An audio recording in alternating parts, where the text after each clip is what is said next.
Hi to everyone, welcome back to Bharat IT Solutions. ఈరోజు chat GPT ఈ రోజుల్లో చాలా ఫేమస్ అవుతుంది.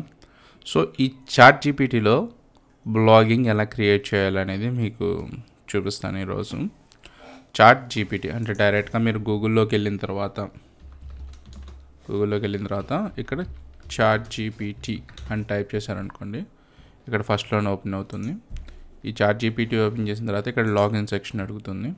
మీరు డైరెక్ట్గా మీ మెయిల్ ఐడితో అయితే లాగిన్ అయిపోవచ్చు. Something wrong. ఓకే, ఇక్కడ login with the email ID. నా మెయిల్ ఐడితో నేను లాగిన్ అవుతున్నాను. ఓకే, లాగిన్ అయితే అయిపోయాను. ఇక్కడ క్రియేట్ చేయటం అనేది చాలా సింపుల్.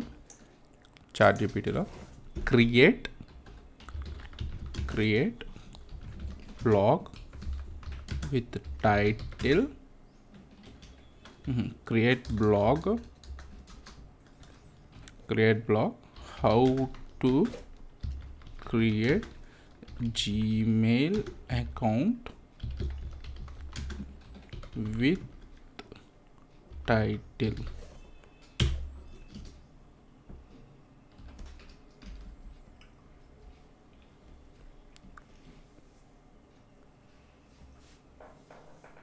చూసారు కదా ఫ్రెండ్స్, ఇప్పుడు ఏంటంటే మీరు ఏదైనా కానీ సింపుల్గా ఇక్కడ వచ్చింది చూడండి, create a blog how to create a Gmail account with title. ఇక్కడ ఏంటి, మనం జీమెయిల్ అకౌంట్ని ఎలా క్రియేట్ చేయాలని చెప్తున్నాము, అలాగే దానికి ఒక ప్రాపర్ టైటిల్ ఇవ్వమని అడుగుతున్నాం. ఇప్పుడు ప్రాపర్ టైటిల్ చూసారుగా, ఇక్కడ టైటిల్ అని వచ్చింది.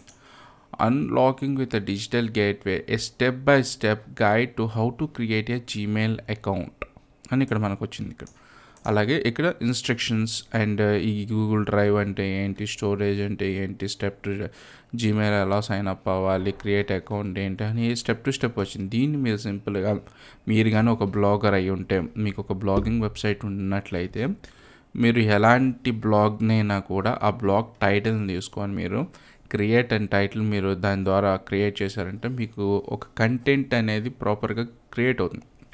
ఇక్కడ ఎందుకు నేను స్పెషల్గా చాట్ జీపీటీయే చెప్తున్నానంటే, ఫర్ సపోజ్ మీరు గూగుల్ యాడ్సెన్స్ మీద ఇన్కమ్ తెచ్చుకోవాలనుకుంటే, ఇక్కడ ఏంటంటే ప్రతి వెబ్సైట్లో కామన్ కంటెంట్, ఇప్పుడు నేను నా వెబ్సైట్లో ఒకే కంటెంట్ ఉంది, మీ వెబ్సైట్లో కూడా అదే కంటెంట్ ఉందనుకోండి, ఇప్పుడు గూగుల్ యాడ్సెన్స్ అనేది రిజెక్ట్ అవటం జరుగుతుంది. సో కాపీ కంటెంట్ రైటింగ్ అనేది పడుతుంది.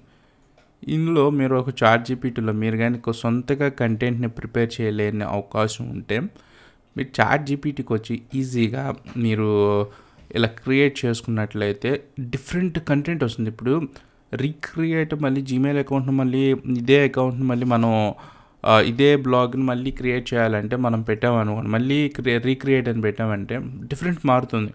అక్కడ స్పెల్లింగ్స్ మారటమో, లైన్స్ మారటమో, స్టెప్స్ మారటము, ఏదో ఒకటి అక్కడ చేంజ్ అవుతుంది. ఎందుకంటే ఒకే కంటెంట్ ఒకళ్ళకే ఇవ్వదు, డిఫరెంట్ మాడ్యువల్గా మారుతూ ఉంటుంది. అందులో ఒక 1 లైన్ అయినా మారవచ్చు, కంటెంట్ అండర్స్టాండింగ్ మారవచ్చు, లేకపోతే వేరియేషన్స్ మారవచ్చు. ఎందుకంటే ఇది మారటం వల్ల ప్రాబ్లం ఏంటంటే మారటం వల్ల ప్రాబ్లం ఏం లేదు, మారకపోతే ప్రాబ్లము. మారకపోయిందనుకోండి, మన గూగుల్ యాడ్సెన్స్కి అప్రూవల్ చేసుకుంటా కానీ, లేదనుకుంటే వాళ్ళ అబ్జర్వేషన్లో పెట్టినప్పుడు కానీ మన సైట్ రిజెక్ట్ అవటానికి అవకాశం ఉంటుంది. అదే ఇప్పుడు స్పెల్లింగ్ కంటెంట్ డిఫరెంట్ మాడ్యూల్స్లో, ఇప్పుడు డిఫరెంట్ వెబ్సైట్స్లో మనకు మ్యాచ్ అవ్వలేదనుకోండి, సో అప్పుడు మ్యాచ్ అవ్వకపోతే ప్రాబ్లం లే, గూగుల్ యాడ్సెన్స్ సక్సెస్ఫుల్గా రన్ అవుతుంది. కానీ అదే కొన్ని ఎక్కువ బ్లాగ్స్ ద్వారా మీకు మ్యాచింగ్ అయిందనుకోండి, ఆటోమేటిక్గా మీది బ్లాగింగ్ సిస్టమ్ అనేది బ్లాక్ అయ్యింది గూగుల్ యాడ్సెన్స్ నుంచి. సో నేను చెప్పేది ఏంటంటే, మీకు చాట్ జీపీటీ మీకు అసలు రాదు కంటెంట్ క్రియేట్ చేయడం, బట్ బ్లాగింగ్ సిస్టమ్ రన్ చేయాలనుకుంటే చాట్ జీపీటీ ఉపయోగించుకొని బయట కాన్సెప్ట్స్ ఎత్తుక్కొని ఆ కాన్సెప్ట్ వైజ్గా దీంట్లో మీరు సెర్చ్ చేసుకున్నారంటే 100% ఈజీగా అలాగే ఫ్రీగా కంటెంట్ క్రియేట్ చేసుకుని, ఆ కంటెంట్ ద్వారా మీరు బ్లాగింగ్స్ క్రియేట్ చేసుకుని, బ్లాగింగ్స్ ద్వారా గూగుల్ యాడ్సెన్స్ ద్వారా మీరు ఇన్కమ్ అయితే ఎర్న్ చేయొచ్చు. Okay friends, thank you so much for watching Bharat IT Solutions. Please subscribe and support me.